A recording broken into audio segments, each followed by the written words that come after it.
Okay, so first things first, this was supposed to be a week ago. This was supposed to be uploaded last week, and I actually did record like a 40-minute one that I thought was kind of garbage, so I threw it away. I have it on my computer saved, but I didn't like it at all enough to upload it, so I just turned it off.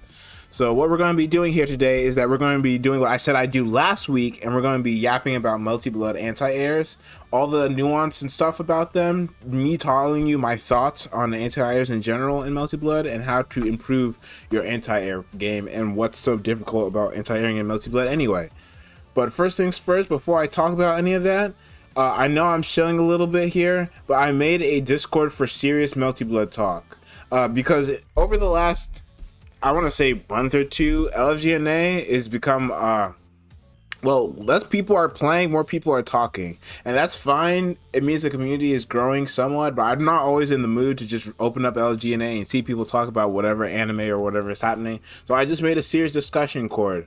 Now, if you're gonna ask why I didn't just go into serious discussion and start talking about multi-blood there, it's because there's a sort of stigma around serious discussion. People don't usually tend to use it to discuss the game like that. They're usually using it to talk about more hard, concrete stuff and not like nuances and like opinions and tier lists and stuff like that. So I feel like just making a more serious discussion cord was the call, and that's what I did.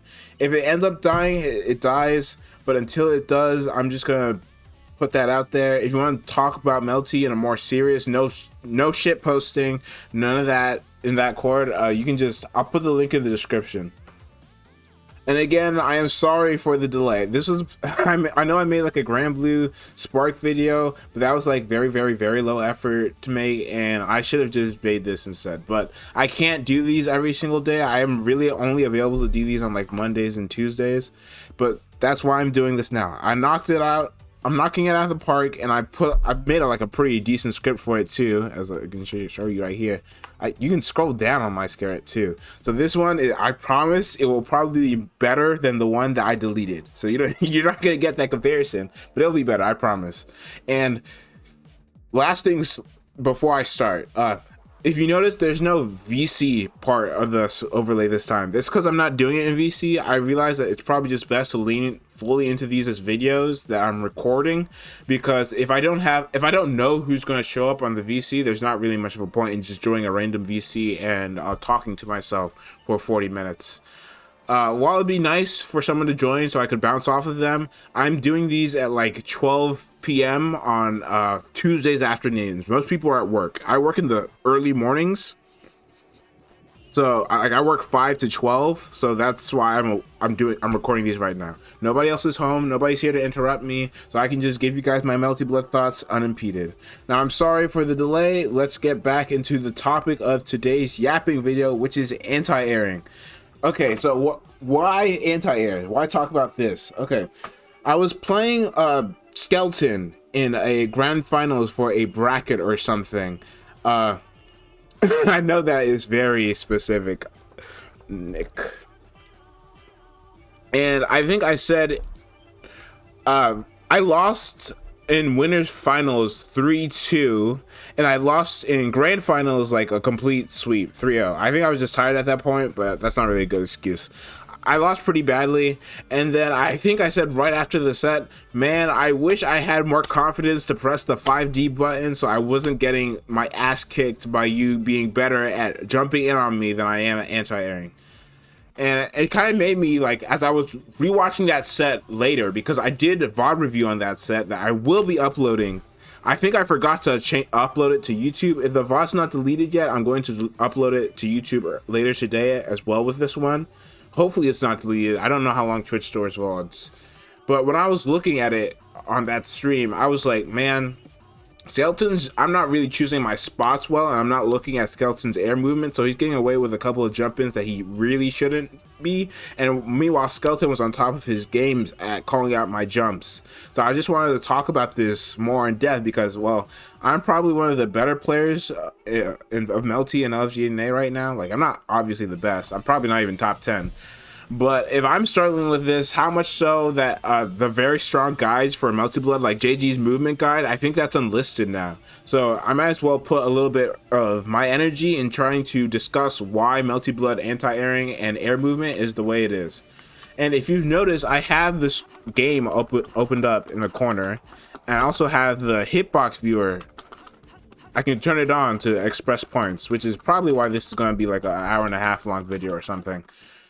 I also have the replay tool for quicker resets and save states. So when we need those, we will use them.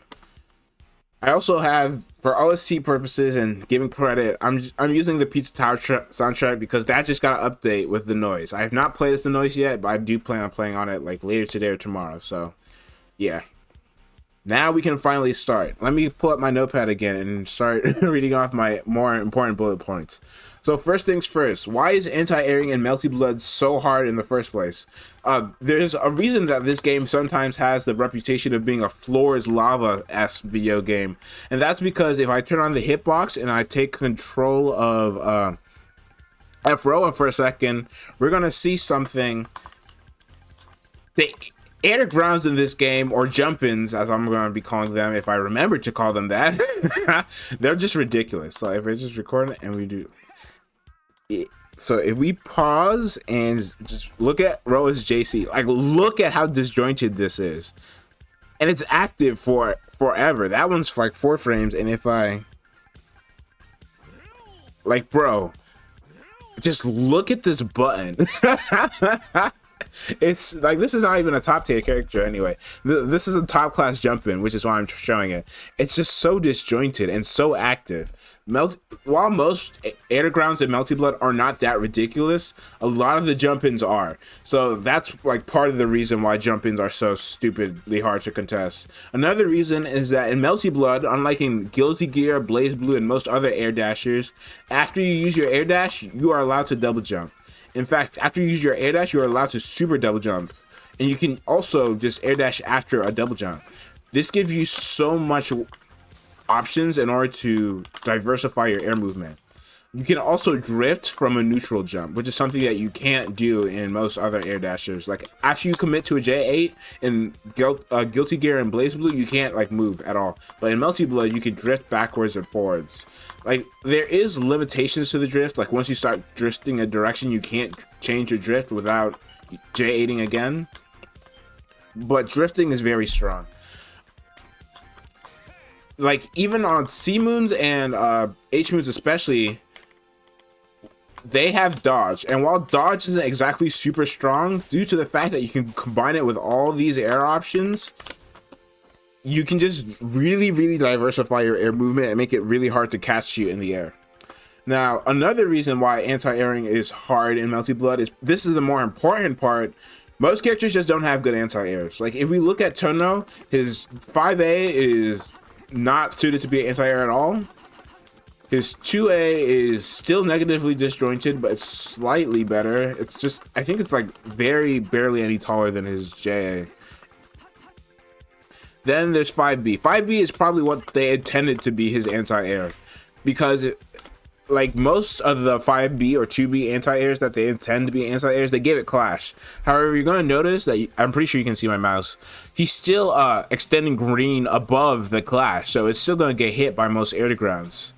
And clash, it's kind of whack, because if you want to win it, if you want to clash, you need to have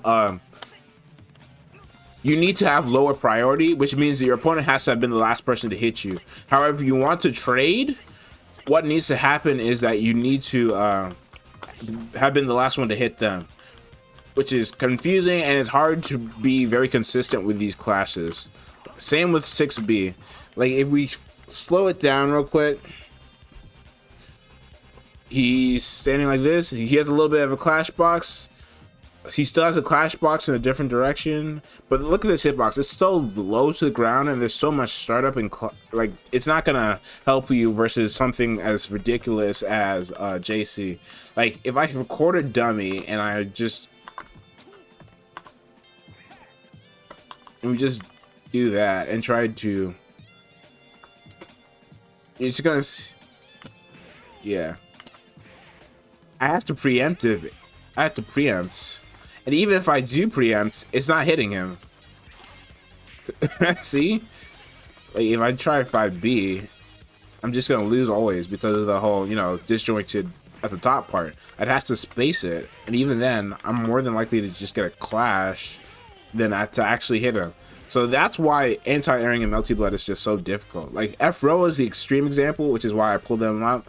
But that sort of stuff happens a lot in Melty Blood, where characters just don't have good anti-airs, and the opponent character and the character themselves just have busted air to grounds or jump-ins.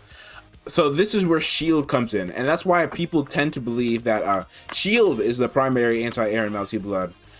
Also, ignore the hitbox viewer. Your green also becomes purple when you shield. So his shield is this plus his hurt box. For just making sure people know that when using the hitbox viewer. But shield has problems as well. First things first, shield is relatively easy to bait out.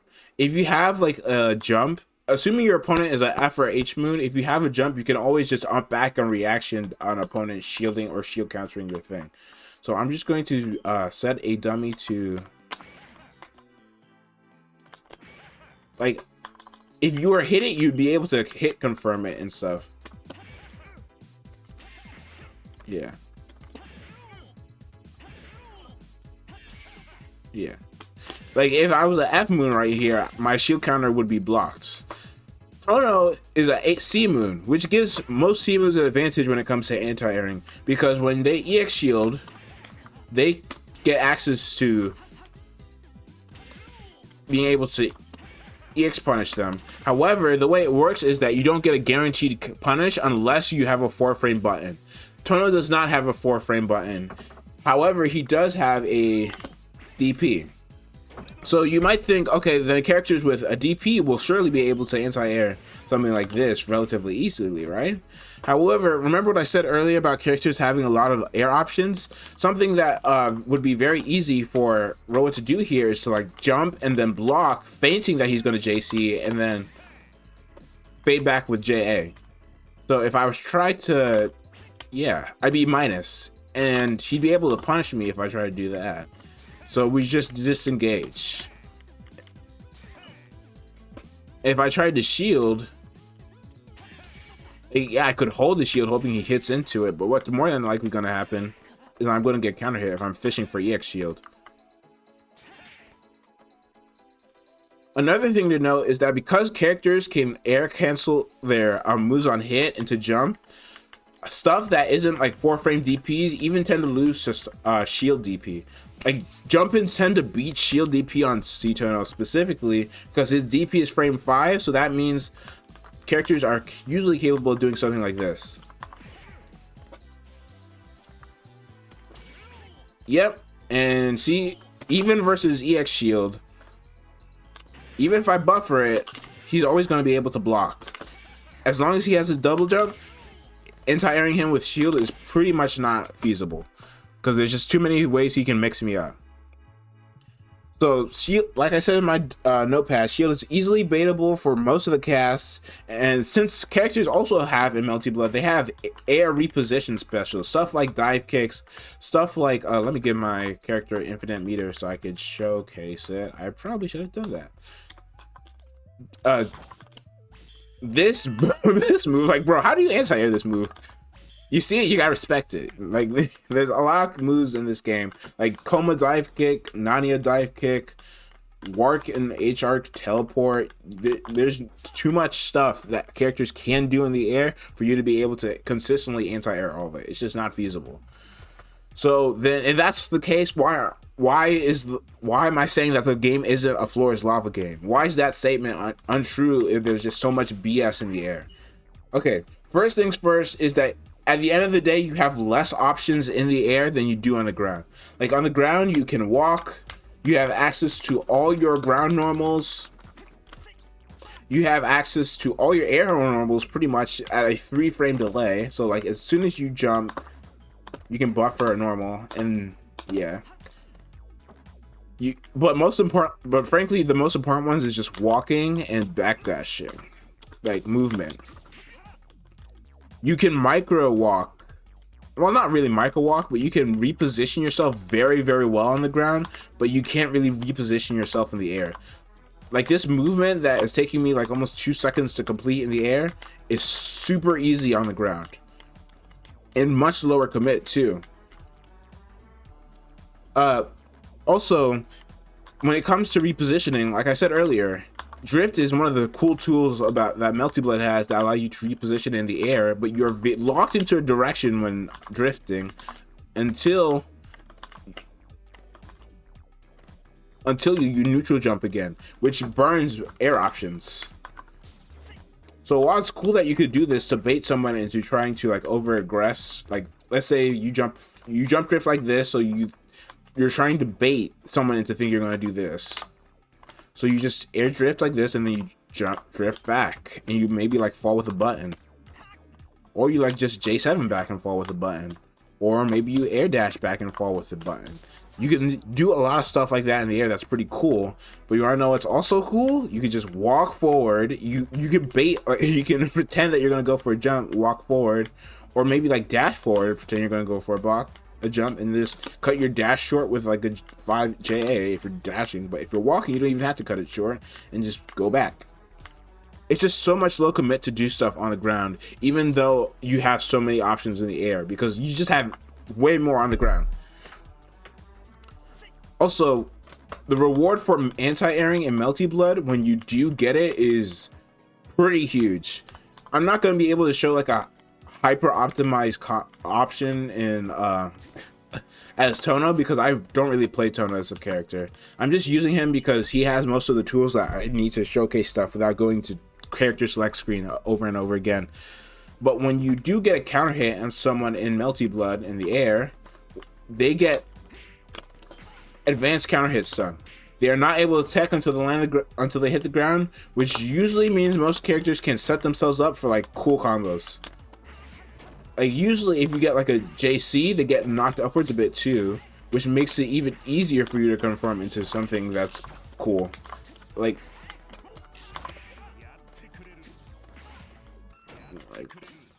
let's I don't even know how to cancel this JB.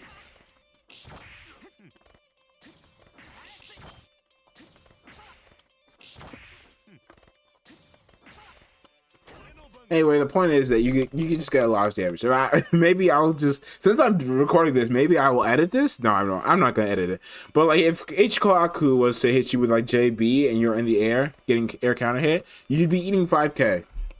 Tono probably converts that into like 4 point something.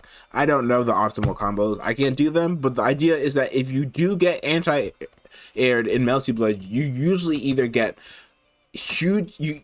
You either get hit for huge damage, or you're getting stuffed with like a preemptive JA, and their opponent's getting their turn. And it's something that's very, very important to how Melty Blood is played at a high level. It is easier to anti-air than it is to jump in on a person who is good at this game. That's like a very important concept, at least to me. Like, I could be wrong. Maybe I'm capping it, and maybe I'm just like, I'm biased because I play a character who has relatively poor jump-ins compared to a lot of the cast, but I think it's easier to just like consistently shut down people who are very consistent on playing in the air compared to people who are smarter and play on the ground more, and then just you complement that with a good air game. It's because it's hard to anti-air Melty Blood, yeah, but if you're being predictable, here's like another thing that I said in my doc. Your opponent can just count your air options. Like, as soon as you jump, you either land to the ground, or you're going to use your double jump and air dash. If you're a CH Moon, you have dodge as like a last gambit. So as soon as I do something like this, if I jump 7, super double jump, air dash, there's like nothing I can do there afterwards. Like, the only other option I have from this distance, if I just commit to this, is air dash, is air dodge. That makes anti-airing as like, let me set F-Roa to do the same. This makes anti-airing F-Roa way easier if he does something like that, because let me set the dummy to actually do it. I don't have to worry about him mixing me up with an air dash anymore. As soon as he commits to the air dash, I can just actually preemptively see the air dash and like press a button. Like, I don't know what button to press on Tono, but I'm pretty sure DP would work regardless of Yeah, yeah. Like his DP is not amazing, mind you, but my opponent has just used too many air options, so they're going to like lose to me preemptively stopping out a button. Like even if they were to land, because the air dash, a very important multi-blade mechanic is that if you air dash, you need to cancel into a button in order to not get a whole bunch of landing recovery. I think it's like 11 frames of landing recovery. So even if they like just, oh, I probably should have been blocking during that air dash. Even if they do something like block, assuming I didn't go for like the DP. Oh yeah, I wasn't blocking during. Man, this is the issue with playing characters that you don't.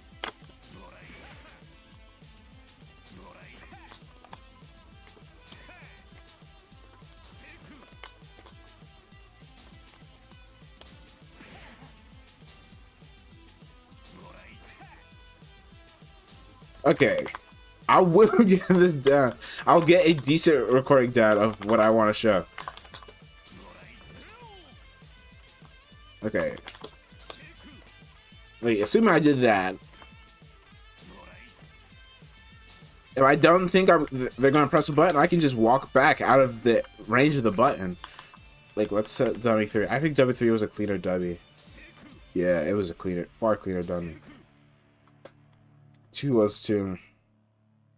Yeah, that's because I delayed the. I didn't immediately double jump. I didn't notice that. Anyway, like, let's see. I see this air dash.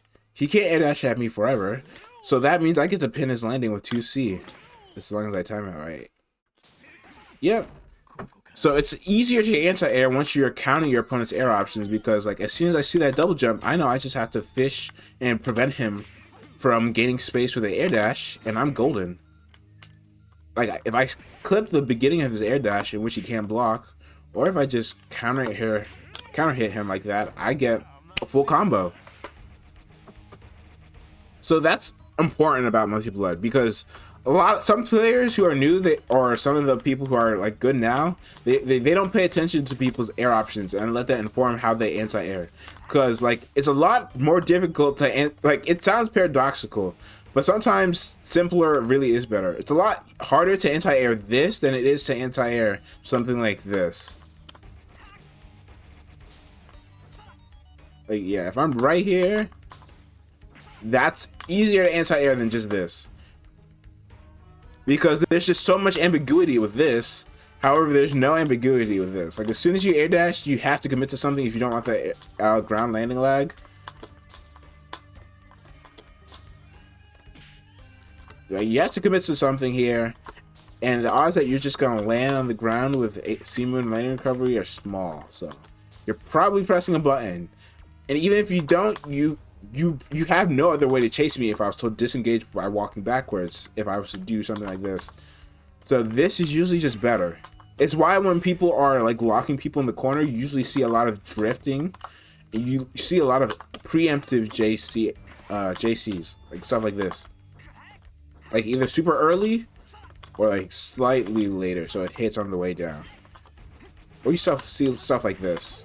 Like this locks you out of air backdash when you JA, because you can't air backdash anymore compared to like doing something like this.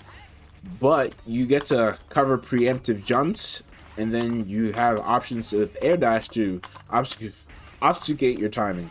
Like this hits at a different timing than this. And if you really want to air backdash, you can just immediately jump.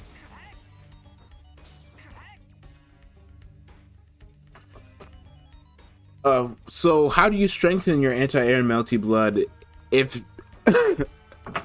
if it's actually relatively powerful, and it's what most top players will be using in order to lock you down? Well, remember what I said earlier about how, like, if we set the dummy to do this again, I'm just gonna set it to stand real quick. Let's set it to here. Then, like, Efro has one of the most powerful undergrounds in the game. So from this, he can still be relatively scary, even though he's used all his air options. However, you don't have to press a button here. Like, you don't have to gamble with 5B. You don't have to gamble with 5C. you could just like disengage. Like you see he's going, like it's easier to do something like this, like J7A, like just disengage. Like that's not really an anti-air when you use JA like that, but you are trying to like protect space. So you can either protect your space or just completely disengage, like backdash. Like you see the air dash, you don't want to challenge, and you're like you think you're too close in order to like be able to walk. Like let's say you don't think you can like walk under his thing because you're like too close. Like, from this distance, regardless how far back I walk, his air dash is gonna find me. So if that's the case, he's used all his air options, so now shield is actually a half decent option. So you need to let the knowledge of your opponent's air actions that they have left inform your decisions, pretty much. Like that technique I showed earlier of just cancel it into a J8 block doesn't work anymore because he doesn't have a double jump anymore. He used it.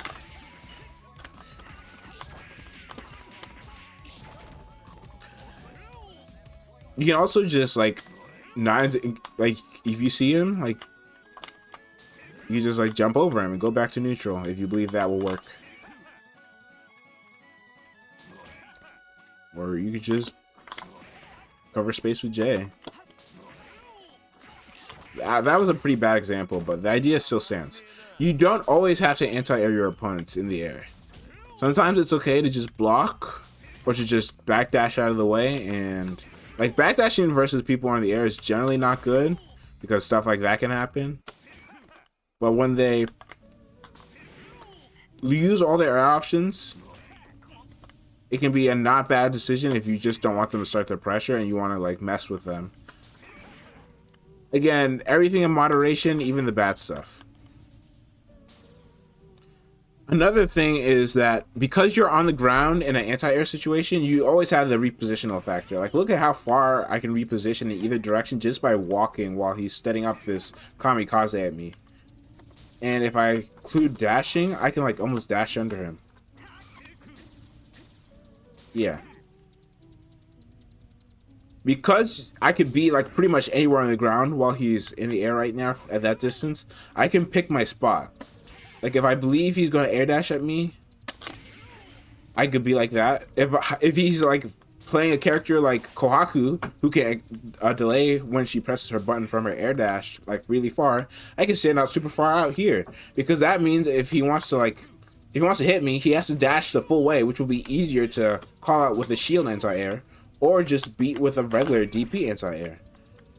In fact, usually when you're trying to anti-air, if your opponent has like a type 2 air dash that allows them to extend it, like Kohaku, Koma, Nero, what you want to do is that you want to stand as far out as possible or as close as possible to the air dash, so that you either bait out like immediate button, or you bait out or bait out delayed button. If you try to like play both sides and try to beat both, you either have to have a very strong option, like maybe like a DP, or a very high hitting 5A. Tona doesn't have that, so versus something like this, he'd have to choose the spots wisely. Another thing to know is that, I think I have it in my notes here, you should just lab the I think I put it in like a lot of cursed expletives. I don't I think I put it in a lot of expletives, but you need to lab the opponent's character, because the way you're gonna anti-air different characters is gonna change. I know this is like super basic, but a lot of people don't understand that. Like, let's take my character for example.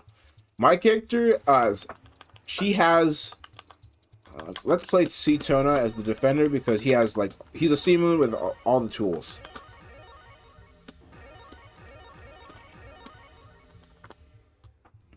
So let's look at my character real quick. This is her primary air to ground. Now, if you're going to notice something immediately, it's going to be that the fact that it's disjointed horizontally as opposed to vertically, like most other air to grounds in this game. This gives it very strong advantages when it's being used as an air to air, like with people who are horizontal or slightly below her. but makes it very poor for like jumping in on her, because it's a lot easier for characters, even with poor 5As that aren't typically as good at catching jump-ins. A lot of them can challenge because of the fact that her hurt box is extending so low. So when she does something like this with her air dash, Kohaku's air dash is probably one of the slowest in the games, both to start up and to actually get going. However, she gets access to a very, very, very long one, duration-wise, that she can cancel at any point. So the distance she can cover with JC, like immediate air dash JC, as opposed to air dash delay JC, is notable. So if we look at her other buttons, they're not suited for air to grounding at all. They're not really suited to be jump-ins. They can be used as jump-ins. Like JB is slightly disjointed horizontally. Very, very slightly disjointed horizontally. If we look at it in greater detail, we'll see that the part that's disjointed horizontally is this part right here, and there's still a little bit of green above it. So the part that's disjointed horizontally, yeah. Like he's just slightly less. It's just slightly less green. However, another thing that's of note for this character is that she can charge her JC. When she charges it, it becomes this massive red hitbox that shifts her hurtbox back. Like this part of the hurtbox is always there, even on the uncharged, but this part no longer has any green. So now that we know this, we know what H-Kkohaku's anti-airs, not anti-airs, what her air to grounds look like. We need to like formulate a plan. So as Tono, what do we have? Like I said earlier, the Tono's main options are going to be DP, shield, JA. Okay, first things first about JA, it's probably going to be very important here. It's not really an anti-air, but a scouting tool. So when we're trying, but we need to know that Kkohaku has JB. So we can't be like scouting like super above her, or she's just going to squat us out of the air. So what we want to do is to put her in positions that she feels super uncomfortable jumping and scouting with JB, because she feels like our JA is going to preempt her JB, which will allow us to deal with the much more easier to deal with JC and JB air to grounds. Because like, let's say at this distance, Kkohaku for some reason was trying to approach you. Like, let's say you have life lead. Like if she double jumps at you, she has. Okay, let me give me myself a second to like reformulate this. I'm just gonna pause it for a sec so I can think of a clear example that tries to showcase what I mean without being too convoluted. Okay, so bless the OBS record pause function, because I finally think I have a decent example. It took me like 10 minutes of labbing this out, and I was kind of interested in it. Like, I almost got too into it and forgot to finish my yapping video. But I said I'd finish it, so I'm gonna finish it. Okay, so let's look at this interaction that happens pretty frequently if you watch the set of mine versus Alps, where I knock him down in the corner and I decide to not go for a throw, so I reset to neutral with a 2C feint, and what happens next? Now, if you've watched Alps play versus my H-Kkohaku before, you know that the option that he typically tends to go for is to dash block into J9 JA. Now, why is that? Well, because my character's my air buttons do not hit very low to the ground. Like, while this will hit me standing, if I crouch, it will win. So essentially what he does is that, like, look, these are the options I would typically go for after like a reset to +0 at like a mid-range. So I do like either a J9 delay JC in order to like catch did relink just open out of nowhere? Give me a second to turn that off. Okay, I turned relink off. I don't know why it opened randomly like an hour after I started downloading it, but okay. What was I saying? Right, so typically this is not gonna hit me because it doesn't hit downwards much. So these like the options I'd go for, like a delay JB in order to catch people like delay jumping out of the corner, JAJC to stop people from like immediately jumping up and pressing a button. Then there's IDJC, which is I usually stop versus it's to prevent people from trying to stop me from redashing with like their sweeps or something like that, or like a 2B or 2A. Then I have like delay, like just drifting in neutral in order to be scary. And then I think this one is, yeah, immediate 2C again. Then there's this one last one, which is ID back. So you want to know something though? All these options, they lose to the same exact movement that Alps does, which is why I'm trying to like improve my offense a little bit. Like if I dash block and then I immediately jump, like the only one that beats this is like IDJB. However, if you're gonna see versus all the other options, because I'm +0 here and 2C is 10 frame startups and Tono dash is only 5 frame startup, he gets some dash block here, which is why he goes for it. And like assuming I don't get, he can do stuff like that. Like if he sees the air dash, he can just block or 5A, because remember what I said earlier about the green being very close to the ground? At this distance, you're hitting the behind portion of her hurtbox, which is very, very close to the ground. So even something that's not super suited for anti-air, like Tono 5A is actually consistently hitting it. Like it's a timing thing, and he might like mess it up in the moment. But he also has something like slide, which is going to like, if he's right like up in my grill, is going to completely whiff underneath the JC. So if he tries to like, if he sees the air dash, he might be able to like do something like a slide on reaction and like slide under, and now he has the corner. But in these options, because he dashes forward and blocks, I am now in the corner, and my JA didn't hit anything, so I can't like air dash back in order to like keep the corner. I have to like commit to something else, which just usually means I have to like super double jump out of there. And in this situation, like he can also change it by just J8ing instead of J9ing after the dash block. Like you can see in my inputs that I'm just like dash block. I don't play Tono like that, so my dash blocks are super disgusting because I play a character without a dash block, so I'm probably doing it wrong. Someone's gonna be like, your dash blocks are kind of garbage, bro. But you get the point. He's able to like all those options that I presented, they're not gonna work versus him like just dash blocking and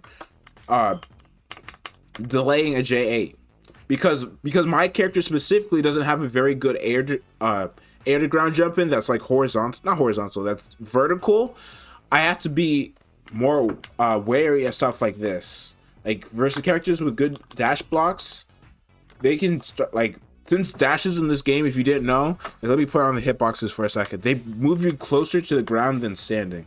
Like Tono is slightly shorter than H-Kkohaku hurtbox wise, but he gets even shorter when he starts dashing compared to H-Kkohaku, who's not really, who's like one of the taller characters in this game, but when she starts dashing, even though it takes a while, she has like one of the taller dashes still, but it's still like noticeably less taller than her standing. So that's like one example. Like if you're playing versus like not FV actually no, FV would work as an example too. If you're playing versus FV in pressure, that slide under the air to ground is not gonna work because her JC hits like super deep. In fact, let's go with the queen of deep BS JCs and open up Tono versus Aki. Bro, they're both Tono. If we do Tono versus Akiha, you know what I mean when I say that. And we try to do like the same thing again, but in neutral, because I don't play Akiha enough to know what her actual knockdown is. Sue me.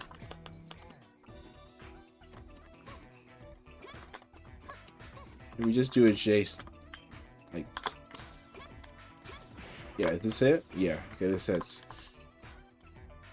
if you ever try to slide this, you're gonna get hit like 10 out of 10 times. You're gonna like even if you slide early, you're gonna get hit cross up.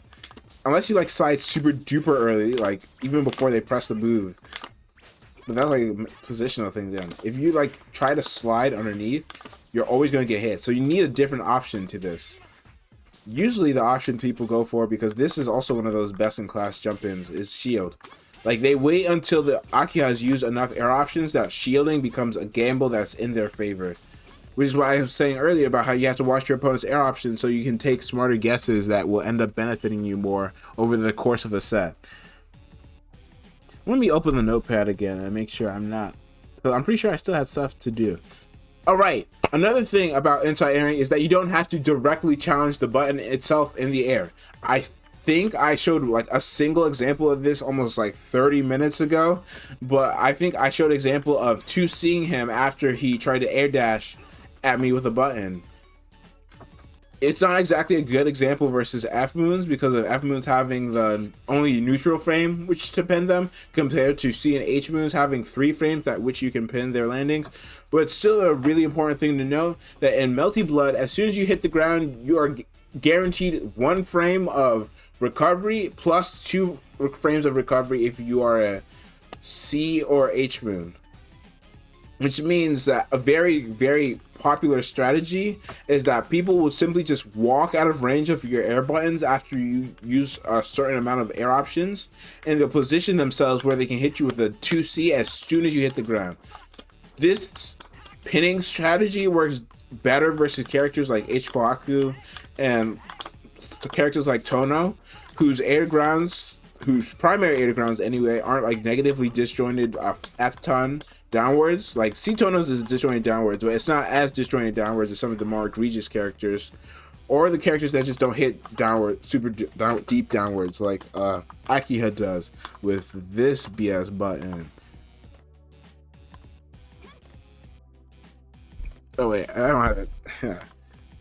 Like, bro, look at how close to her origin this move hits.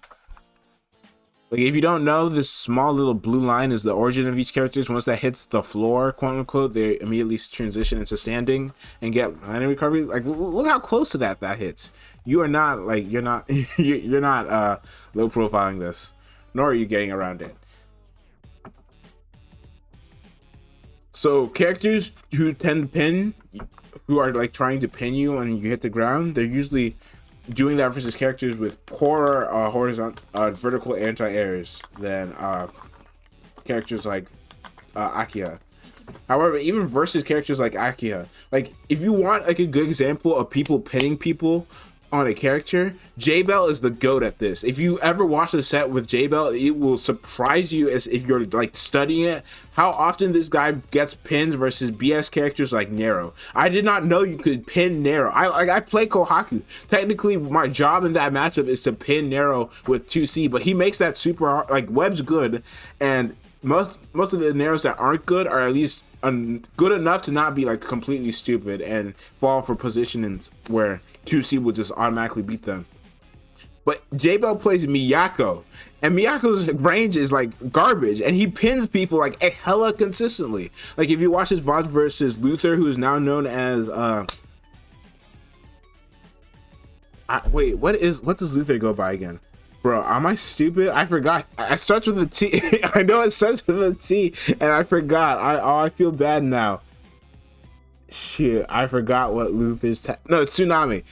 Okay, my bad, Tsunami. I'm sorry. So if you watch his sets versus Tsunami, you're gonna see him pinning H-Kkohaku. You know, the character with the brain dead JC that goes downwards 1 trillion miles, probably one of the best 2 jump-ins in the game. He pins that character with obscene consistently.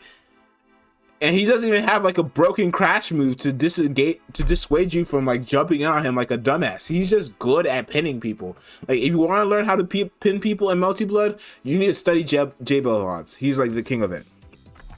Now, before someone says that I am just slurping J-Bell's nuts right now, I should probably move to the next way of beating people without actually like directly anti-airing them.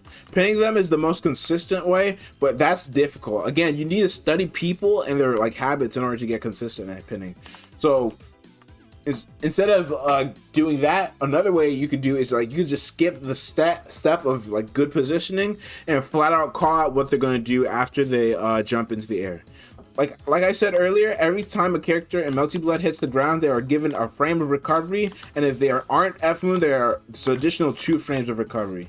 That means like when people hit the ground, they're going to do something usually. Like most people in Melty Blood, unless they're like super duper good, they're not going to block upon hitting the ground.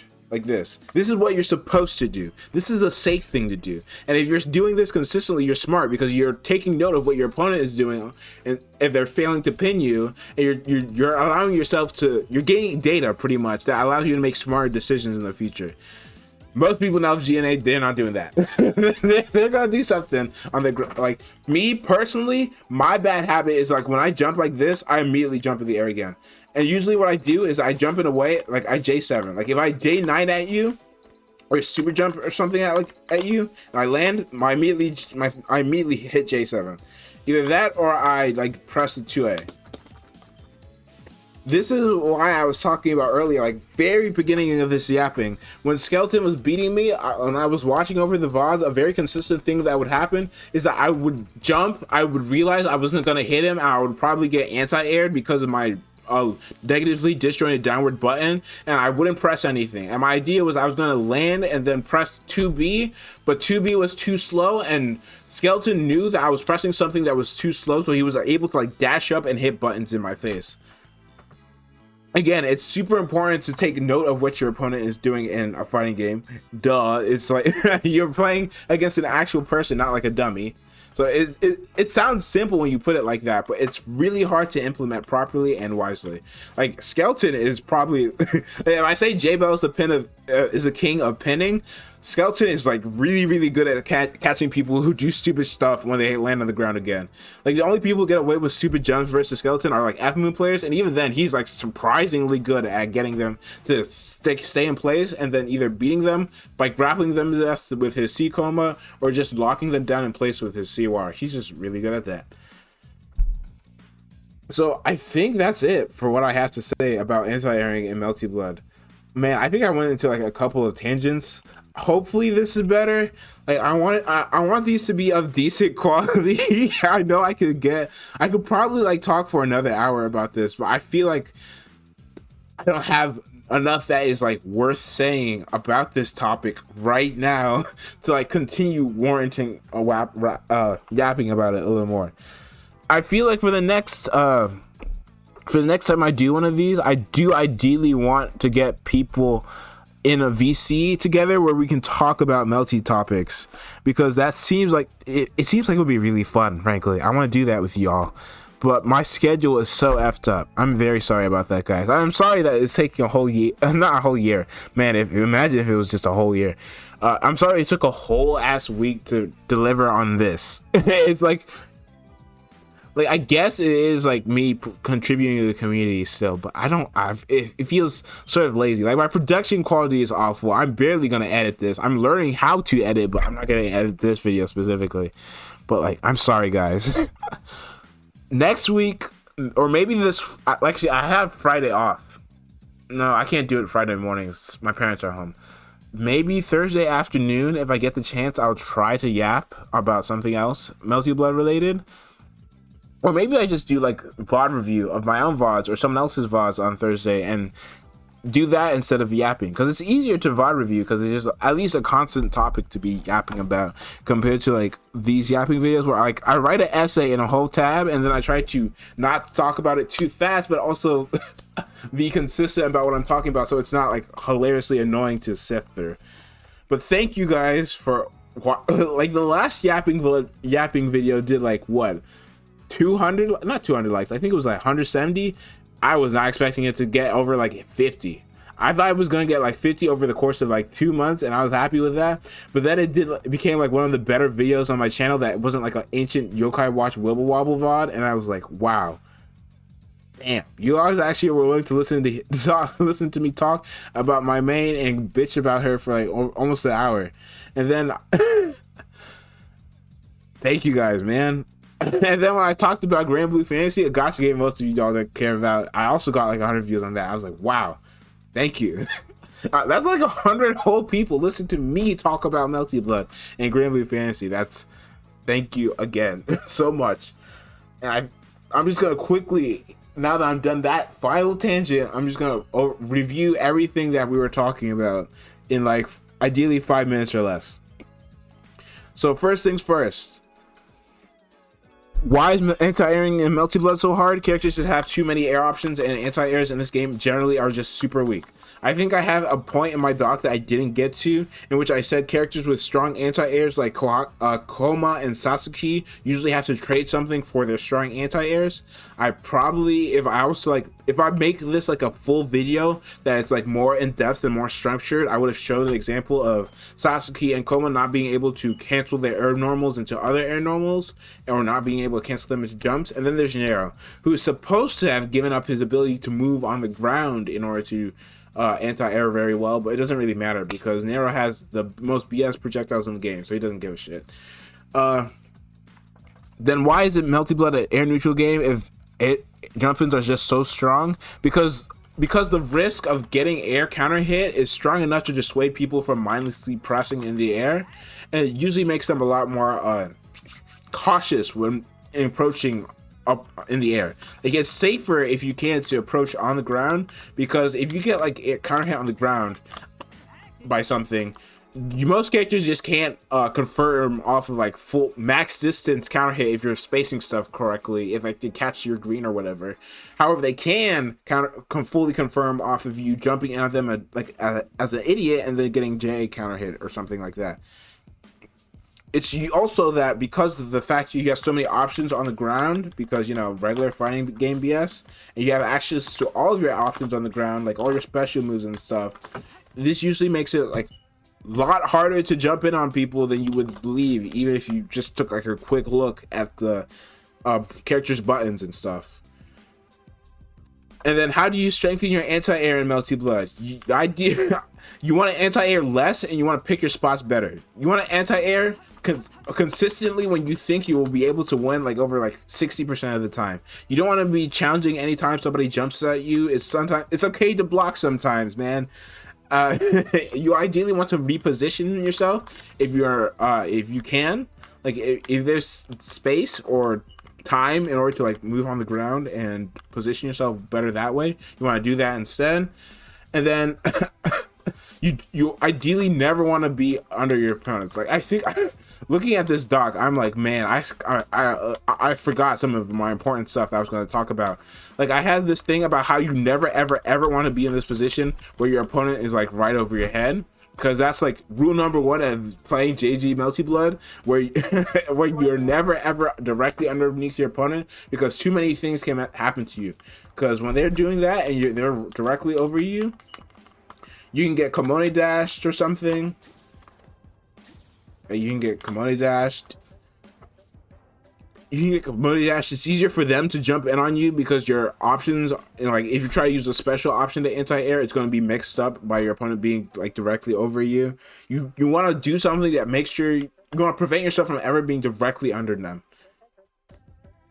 You also need to just build out character specific options, because like Tono has a pretty strong suite for anti-airing in Melty Blood, or at least catching jump startup, with like his 236, 214, his 623A, and his shield into 623A. While they all have weaknesses, he can build up situations that allow him to score consistent anti-airs versus people who are being too obvious. But he needs to do that per character, because the way he would beat Kohaku, H-Kkohaku, for example, is going to be different than the way he would beat C-Kkohaku if she was jumping out on him like an idiot. Because if he tries to 214 underneath C-Kkohaku JC, he is in for a hell of a time, compared to if he 214 under effort H-Kkohaku JC, in which he's the one who's going to be entering party time.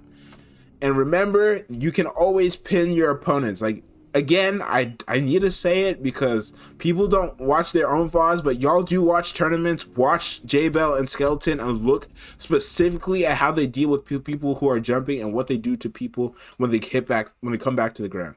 Just watch them, man. It's so you can learn so much from watching them.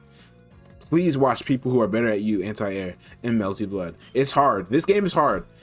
All fighting games are hard, but this one, and it comes to anti-airing specifically, very hard. I'm not even all that good at anti-airing. I play Kohaku, the character who with JP that goes upwards of 1 trillion miles, and I still get jumped on like an idiot. Because, you know what? F it. One more final topic before I finish. I'm going to make this an hour long. I thought I was going to finish it already, but no. There's this zone I like to call in Melty Blood. And this zone is probably like the basis of why I even decided to yap about this for so long. And I'm gonna like this zone is where mid-tier characters they enter it and then they start stunting on you.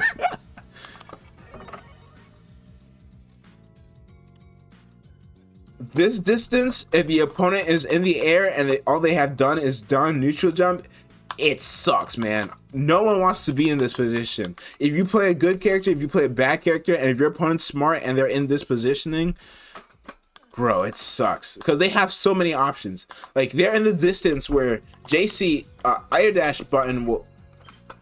Am I able to control this? Is it buffering jump? No, it's not buffering it. Jump anymore. Okay, cute. What was I saying? They're in this distance where air dash button usually connects. I think I was slightly out of range for it, but it's fine. You get the idea. So it's a little closer than this is the zone. I think right here. So this range, air dash button connects.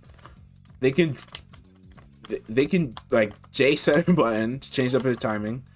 They can do this and disengage with air dash.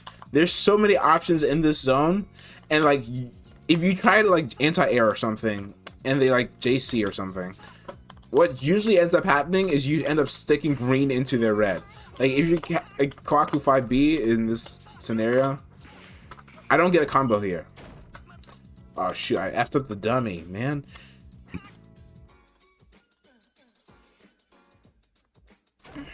I think this is the distance. Yeah.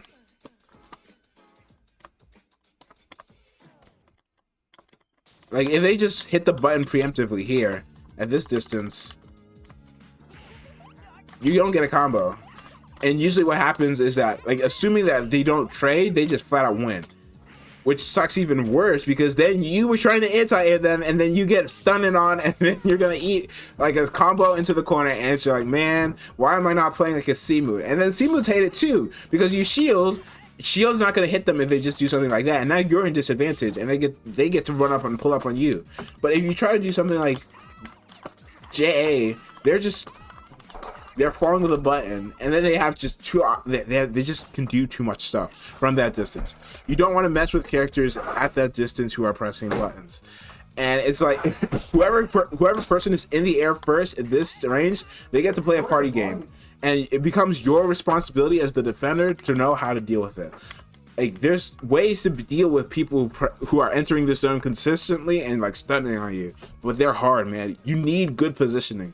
It's what separates me, Zay, Jog from people like JG, Toast, and Alps, who when they enter this zone, they feel like unbeatable because they're like, man, well, how do I stop them from just jumping around and pressing buttons? But when you enter it, it's like they know what to do. They know how to reposition themselves and to scout and to lock down space so that you're not like getting free jump-ins on them. And when they play versus each other, it's also pretty interesting because usually this zone is still pretty strong. Like